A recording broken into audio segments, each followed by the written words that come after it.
Good morning, good afternoon, good evening, or as we like to say here at Shady Acres Woodshop, howdy. I've found this piece of, I believe it to be cherry, and I think it's end grain. Looks like end grain. Kind of hard to tell yet. It's all rough cut. So I cut a circle out of it. And I'm going to make some sort of a platter or tray or what, I don't know. Got some bark on there that I want to leave on. It's got that place where there was a bark inclusion. Most of that bark's gone, but there is still some in there. So let's get this mounted up on the lathe, and I'll give you a look how close it is to being the maximum size that lathe can handle. Just hold on. So we'll get this threaded on here. This will be the biggest diameter piece I've ever turned. This is a Jet 1840 lathe, but it actually has a capacity of 18.5 inches. And I'll show you how close that is to the lathe bed. It's got pretty good clearance on the natural edge. But when you get around here to the part where I cut the circle, it's pretty close. So I think this is about an 18.25 inch. Look at that. 18.25 inch, maybe more diameter piece. And it is off center. Off center and out of balance. So the first thing is going to be to, I can turn this, I can turn the area that I cut smaller without touching the bark area, the natural area, but I want to be careful because I do not want to touch any part of this. So I guess we'll start out here at the edge and try and get this a little more in balance, and then we'll flatten the bottom side here. So stand by for that. I'm going to start with a freshly sharpened 5/8 inch bowl gouge. I can only get this up to about 300 RPM because it is so out of balance. So hopefully when I start flattening out this bottom, I'll reduce a lot of that weight. So let me get my mask and face shield on and we'll get cracking.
I decided to go with my radius square edge cutter just because it'll take a beating a little better than my gouge will.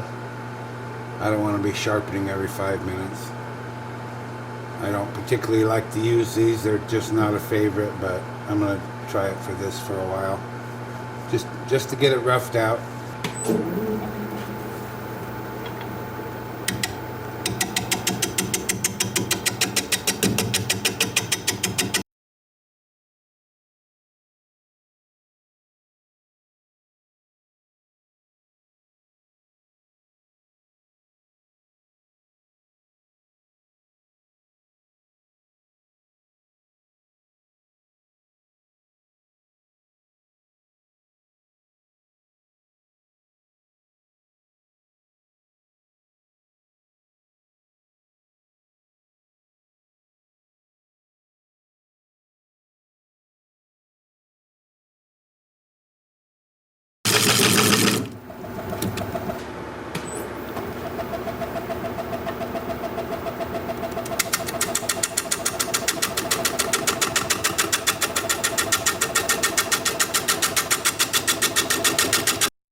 I'm thinking this will be my base to set this on.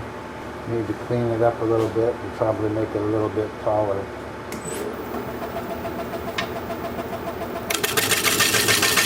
But first you gotta make it shorter to clean it up.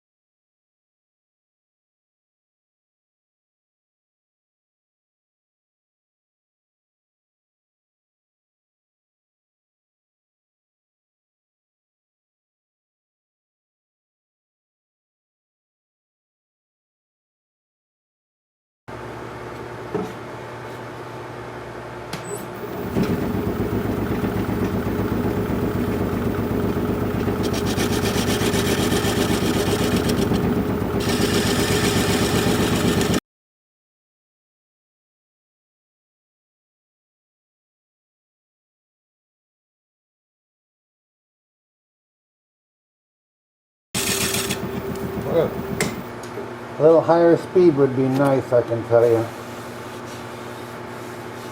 It's pretty flat though.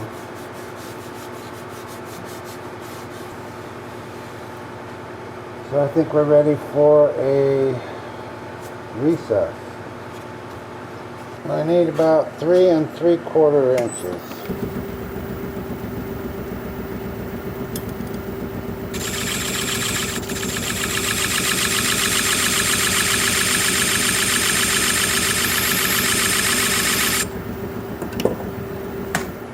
And I think that's what that'll give me.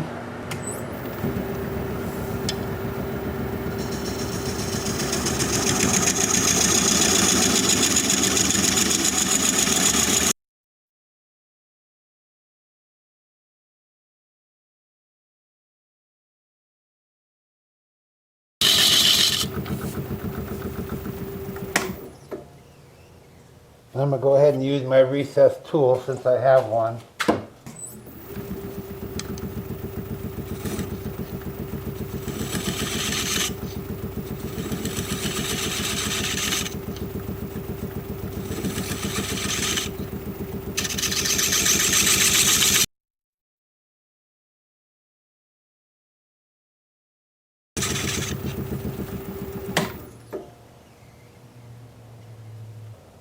Okay, got a nice dovetail recess there. And one last measurement.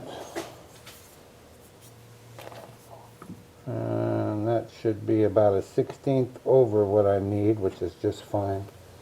Chuck will hold that real nice. So, boys and girls, I think we're about ready to sand. Yippee! Everybody cheer for sanding. Yeah, you bet. Well, I must say, I'm not looking forward to this. I really like this piece of wood. I really, really, really like it. I just don't come across stuff like this very often. And I'm quite pleased with all the grain in there. But it's going to be a problematic piece to sand. I'm going to start with 80 grit, as I usually do, although it's in pretty good shape. I don't see a lot of tool marks or ridges or anything like that. But I just like to start with 80 just to make sure that I've got everything. And in areas around here, for instance, I'm going to hand sand with just handheld sandpaper, because I'd like to keep this edge crisp. And if I go with the 2-inch sanding disc, I know I'll end up rounding it over, and I'd rather not. So it's gonna, and it's a big piece, so it's just gonna take a lot of time. And in here, I guess I'm gonna have to hand sand just like that. I don't know any other way around it. I've got these Sandalflex sanders that I use often, but it just won't get in there. Won't get in there far enough. I will use these on the bark and on this sharp edge around here, but mostly it's going to be 2-inch sanding disc for this area and this area, and handheld sandpaper around my base, and I guess inside my recess. I don't really like to sand in there. I don't want to mess up my good hold for my chuck. But I do want to get it sanded and finished before I turn this around. So I'm going to be working at this for quite a little while. Probably 2 hours minimum, I would say. Not looking forward to it, but it's got to be done. And I'm your man. So let's get started.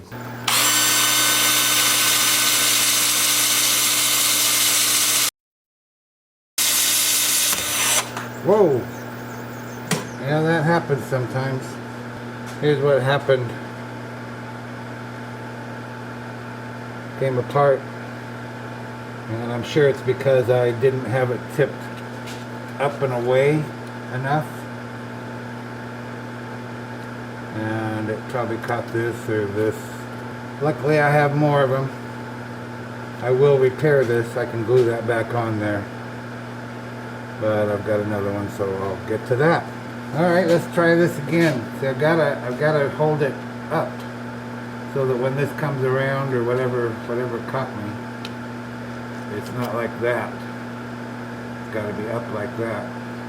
I guess I was still working in here, so it had to be this right here that got it.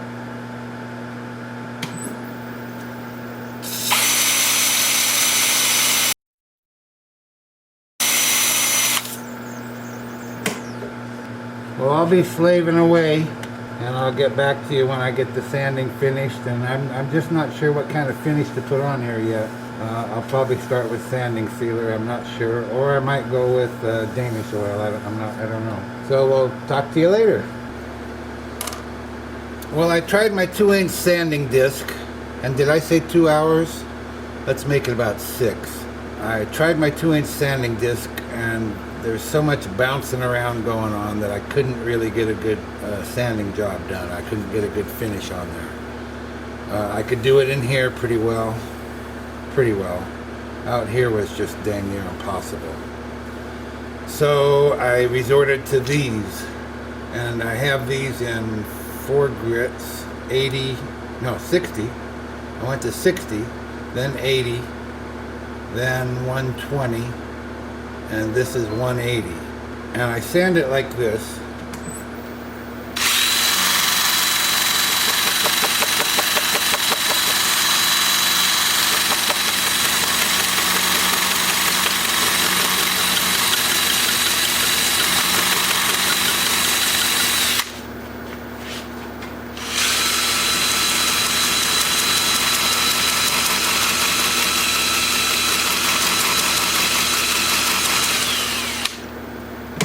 And that has given me a really nice finish. I'm not done. I am going to go back to the 2-inch and just do my best.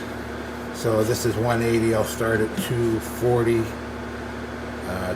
320, and 400 with the 2-inch sanding disc. But at least this eliminates 80, 100, 120, 150, 180.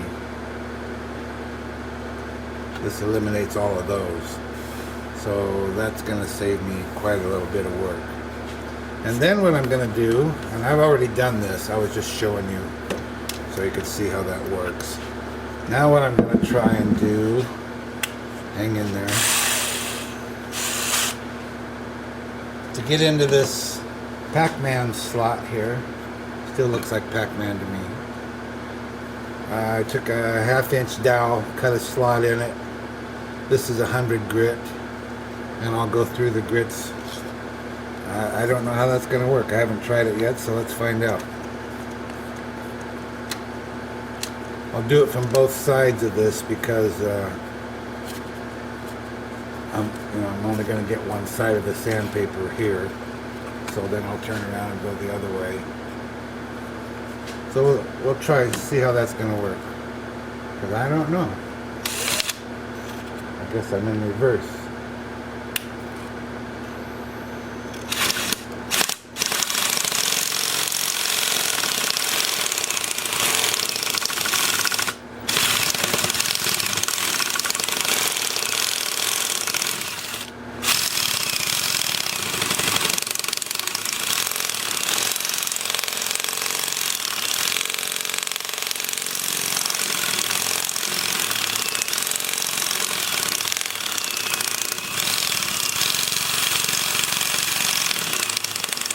Well, I don't know if I'd say it's elegant, but I think it's going to work. I guess I could just sand in reverse, huh? Don't have to go around the other side.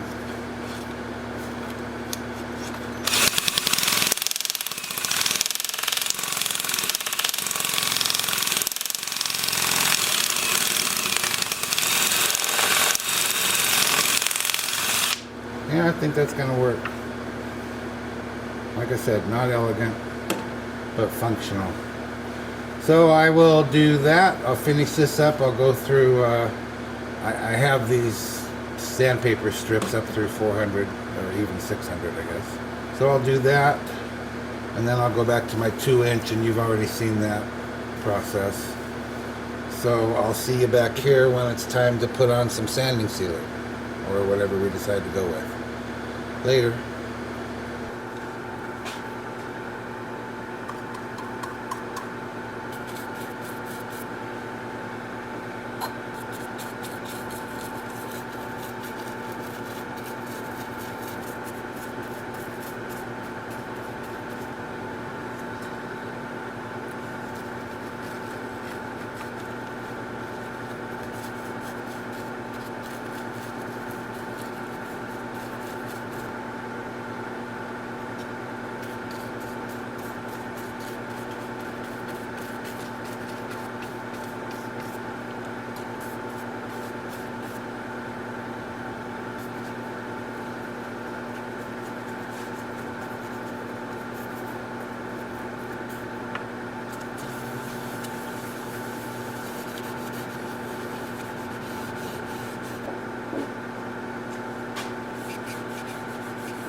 Well, the sanding with my 2-inch sanding discs went a lot better than I thought it would.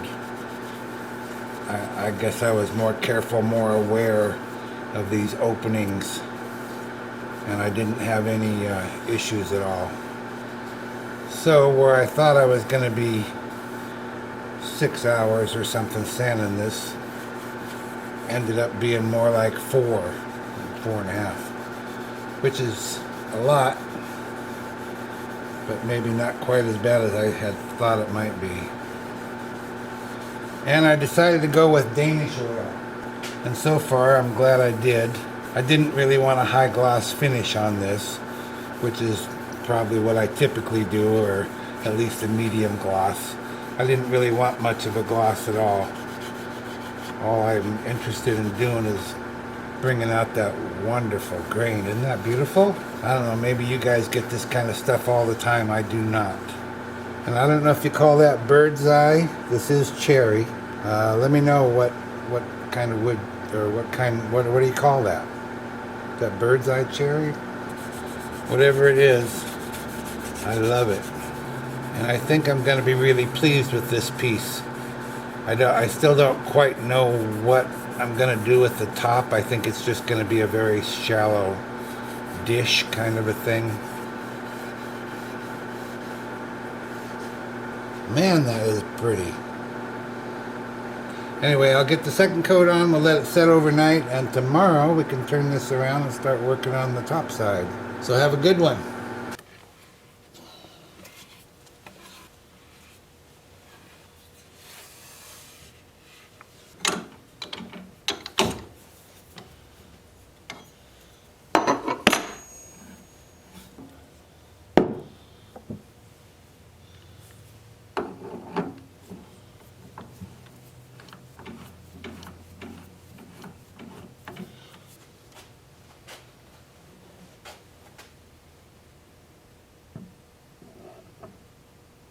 Then as I always say, I like to bring up my tailstock, and I like to press that live center into the center of the workpiece to push it into the jaws. I know you can use the palm of your hand, I know. You can use your finger, you can use your thumb. I just like to do it this way, so there's just no room for error.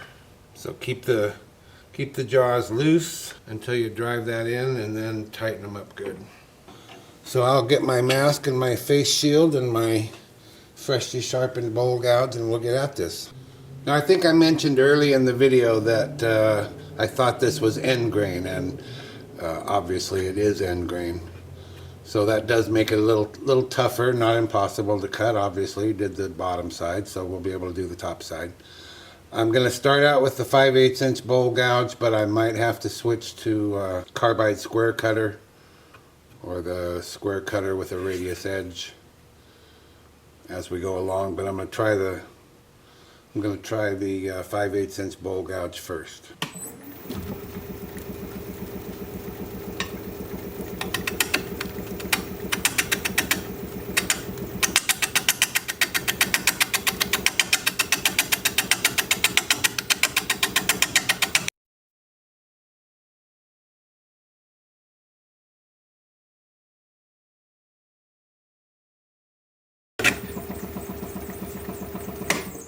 Boy, do you think I've dulled it already? I think I have. Okay. We'll go with the square radius carbide cutter, like I used on the bottom.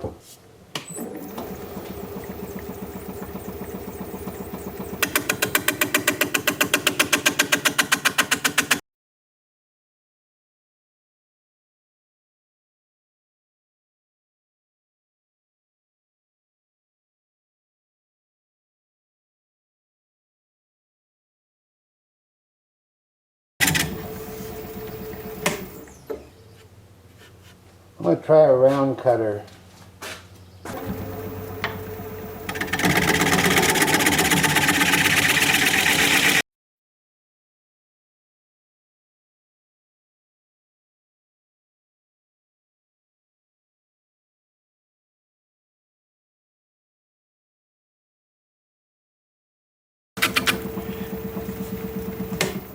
Well, I'm going to sharpen up the gouge so that I can clean up this edge out here, because I'm just not getting anywhere with carbide as far as a clean cut. Well, I marked a line on here for my rim. I had a little trouble. Broke my pencil. But if I stick to this outside line, that's where I want to be for my rim. And then we'll start into the bowl. So right now I'm going to work on getting this smoothed out, try and get a clean cut on there with my bowl gouge. So I've been working on the rim here a little bit. Decided to create a little bead at the top of the bowl, and then we'll go down from there and flat over here. So I'm just making sure I've got this flat, and I don't, so I'll just keep working on it. I'm a little high on this outside.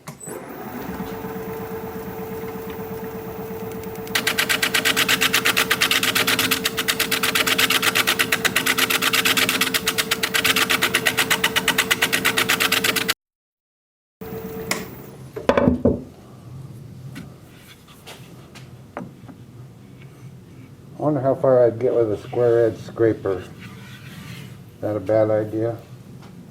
I'm inclined to try it.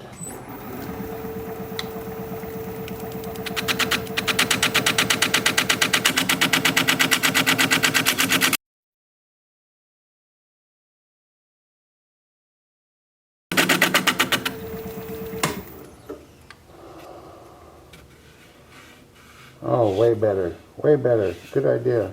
Good idea. What do you know? Not perfect.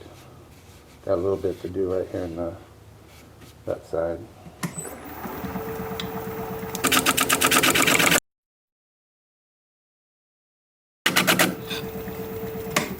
That feels good. And it is good. Yeah, we can live with that. Okay.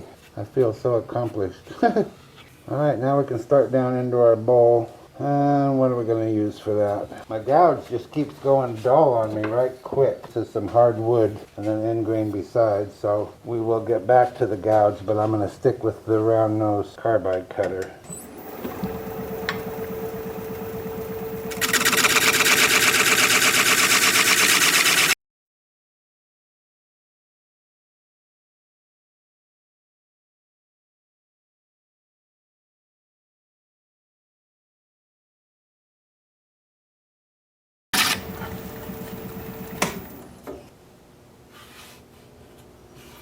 Ooh, that's pretty wood.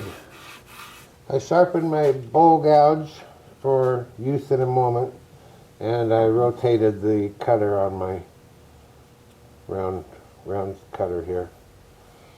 So I'm going to stick with that for a while. This is pretty rough. That's about all you can expect out of these things. Still turning at 501 RPM.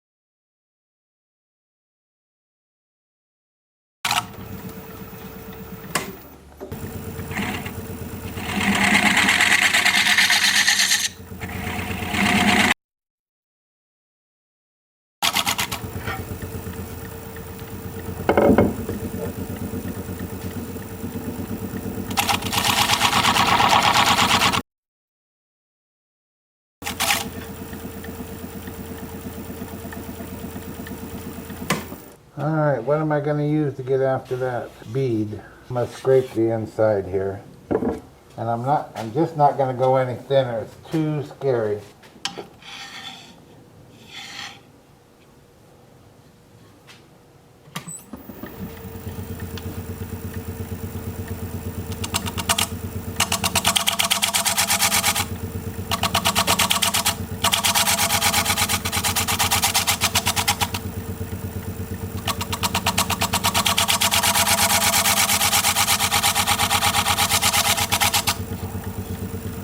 The 3/8 inch spindle gouge.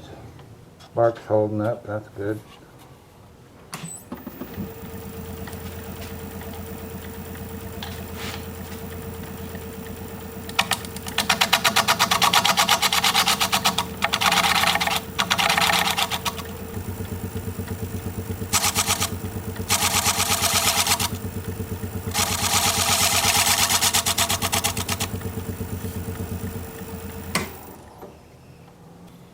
Well, that's just about all it needed. So let's go to scraping.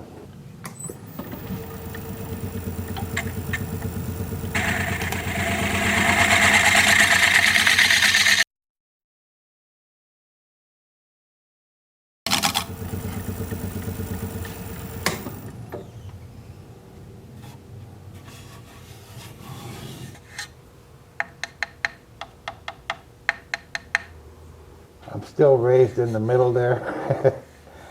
I'm going to just sand. I'm just going to sand because I'm just scared. I could go through it with sandpaper too, I suppose, but maybe a little bit more in this corner.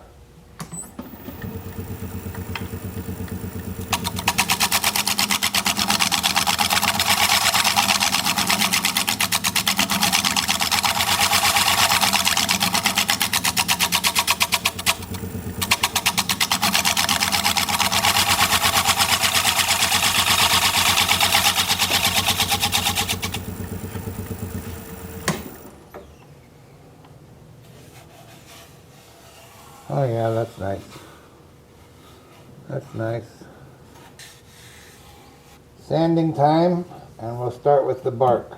Like I said, I'm going to start on the bark, and I'm going to use my Sandoflex sander to do that.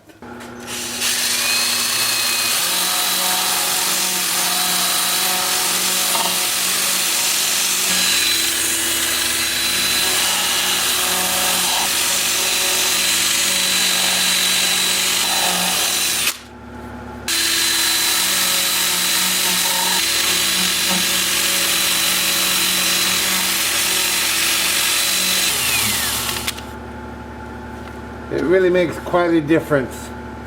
It doesn't change the texture. Looks like bark.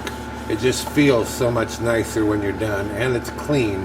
So I'm going to go ahead and finish this, which isn't all that much, and then I'll switch over to 2-inch sanding discs and go through 400 grit like I did on the other side. So I will bring you back when it's time to put some Danish oil on there.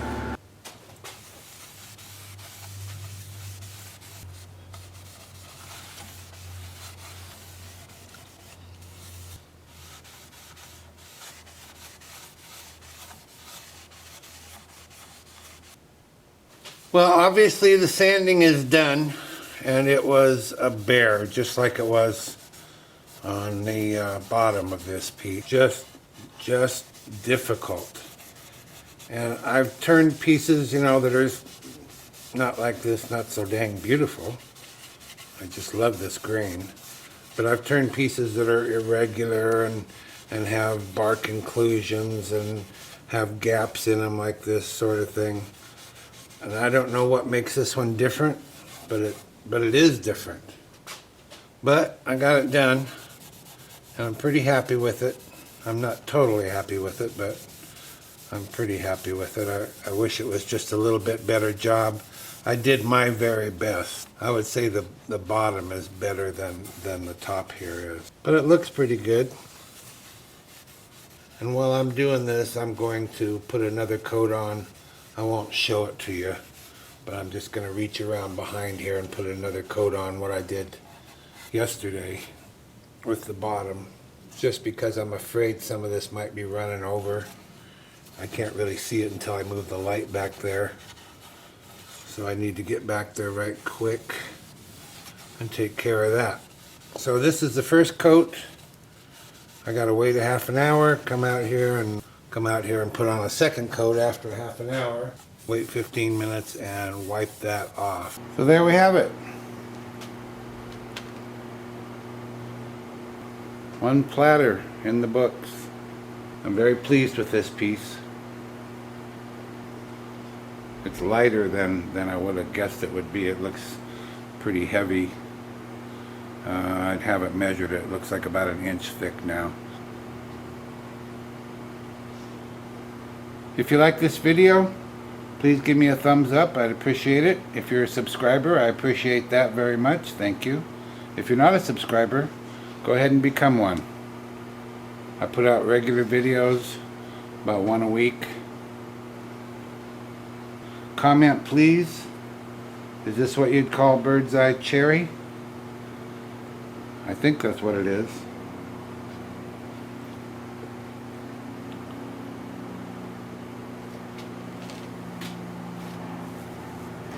So for now, this is Phil, Shady Acres Wood Shop, signing off.